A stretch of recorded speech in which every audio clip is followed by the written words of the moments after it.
So we talked about Sarvodaya. Now we are going to talk about Swaraj. Can you all say Swaraj? Swaraj. Very good. Like Sarvodaya is made of two words, Swaraj is also made of two words, Swar and Raj. Swar means self, and Raj means government. For the sake of simple convenience, we'll call it self-government, self-organizing principle. A principle which is inbuilt in nature. Nature is self-organizing, self-governing, self-managing, and self-healing. So nobody rules a tree. Nobody rules an animal kingdom. There is no court. There is no parliament.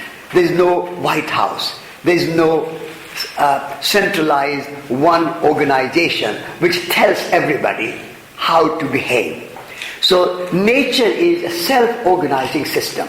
And the beauty of Gandhian thinking is that it takes quite a lot from nature. How nature works, human society should work. Human society somehow have a little bit moved away from natural process, natural system. And we try to organize somebody else. We try to rule over other people. We try to make laws and rules for other people, how other people should behave. Nobody orders rain to come or not to come. And sometimes you don't get, and sometimes you get too much. Never mind, but it works as it does. We have to work out and live in harmony with the natural process of rain. And the same way, somewhere sunshine is stronger, somewhere sunshine is less. We have to live with it. In the same way, whatever humankind do, we have to learn to live with it. And not always say, we should organize everything in such a perfect manner, with rules and laws and a kind of institutionalization, so that everybody will behave properly and everybody will be under the rule of law. That is the kind of thinking has been, which Gandhi says is creating more problems than solving. In rich countries like, I don't know the statistics in India, but in rich countries like England and America, hundreds of thousands of people are in jail because of this so-called rule of law. Does anybody know statistics? How many people in the United States are in jail? 100. Huh? 1 in 100. 1 in 100. 1% of people.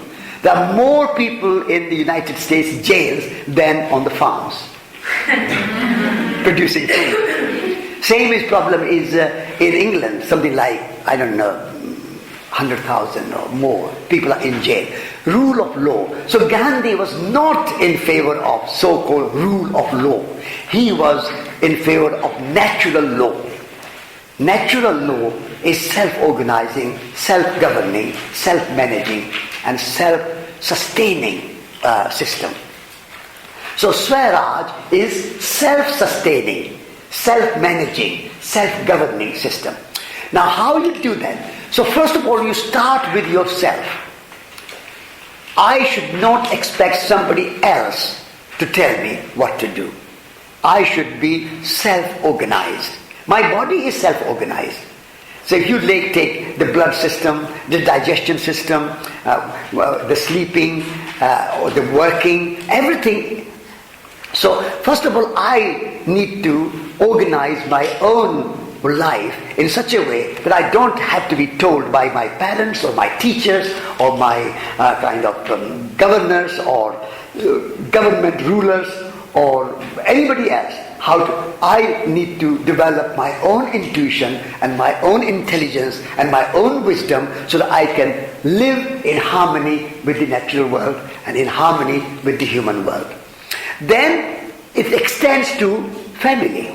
Family should be self-organized. The family is the primary government, primary system. And so that should be self-organized.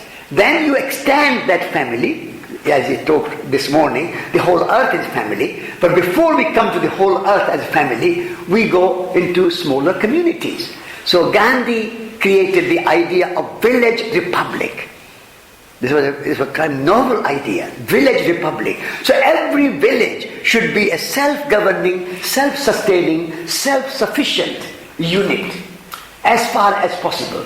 So that the food, the clothes, the water system, the energy system, the education system, the health system, all those things should be, every village should have all those systems intact and properly managed. It should not be dependent on big cities.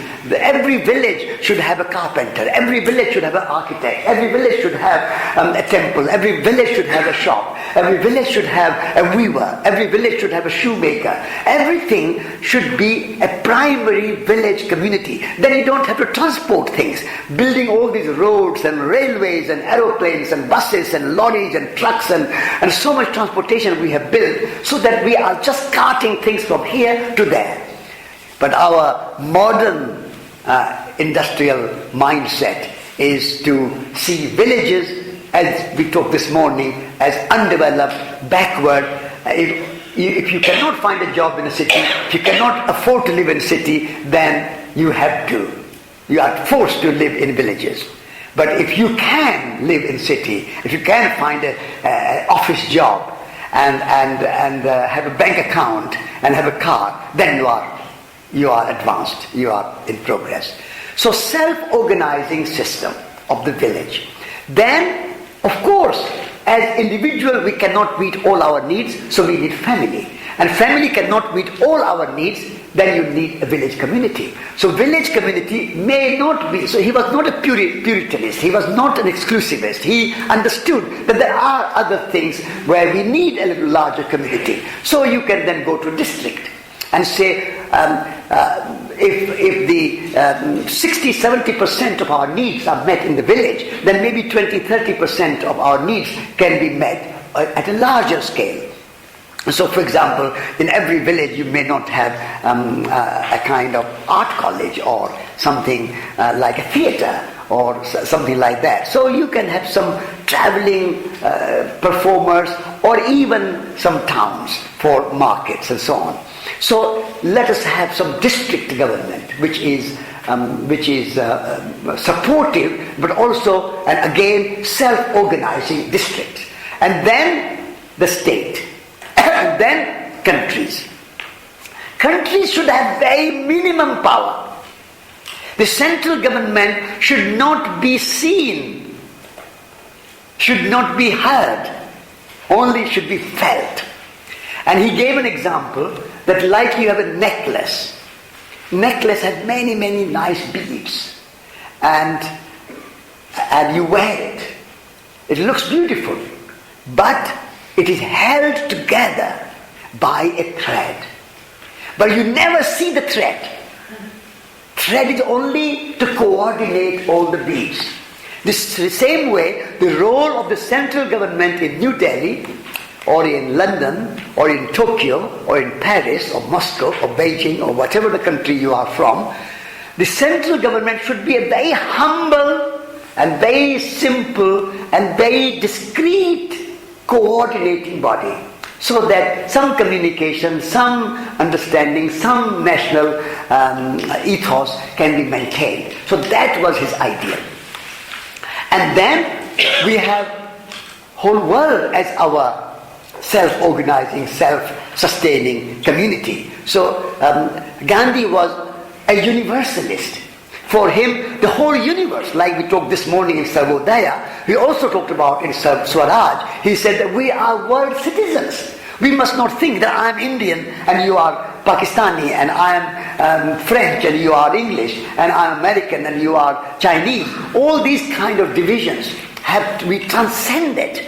Transcendence was Gandhi's main thinking or ideas. When you transcend your divisions of nationalities and a kind of race and all other divisions, then you are a world citizens.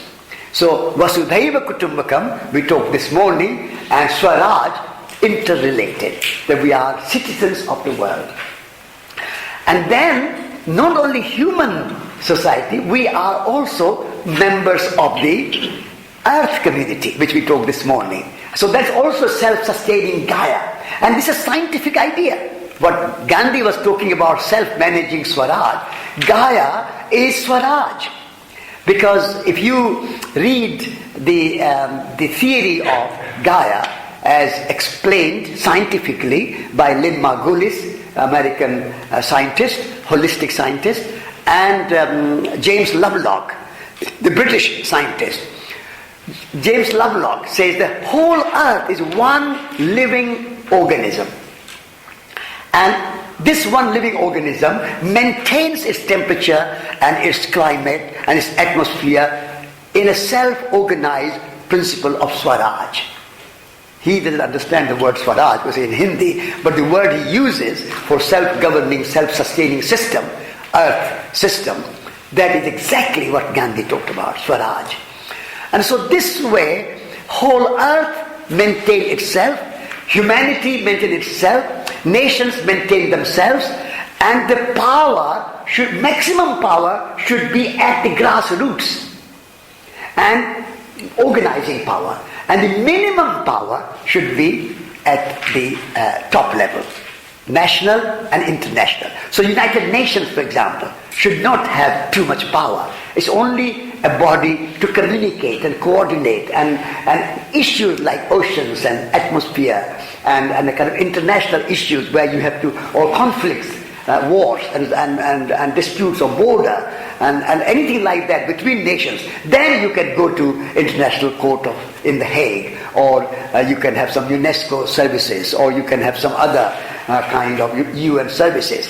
But higher you go, lower the power. And lower you come, higher the power. So the maximum power is at the bottom, at the grassroots level. And you have a grassroots, bottom-up development, bottom-up organization. So this is the principle of inside out, rather than outside in. Power comes from inside out. So like a seed, again the metaphor of tree and seed, the tree comes from inside the seed. You don't put tree in the seed.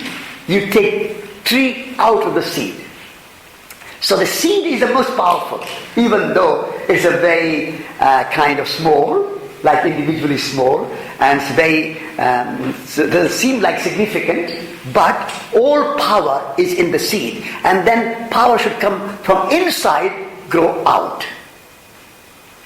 Whereas at this moment, the power is from outside in. So the power is in New Delhi, power is in Dehradun, power is in London, in New York, or Washington, or Tokyo, wherever. So power is outside and you bring it in. Same as in education.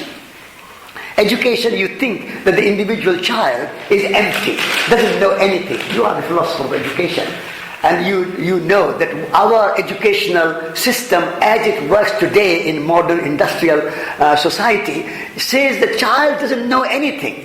We have to tell the child how to be a proper human being.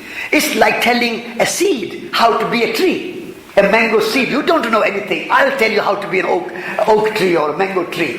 Seed knows how to be a tree. An apple seed will never be a mango tree.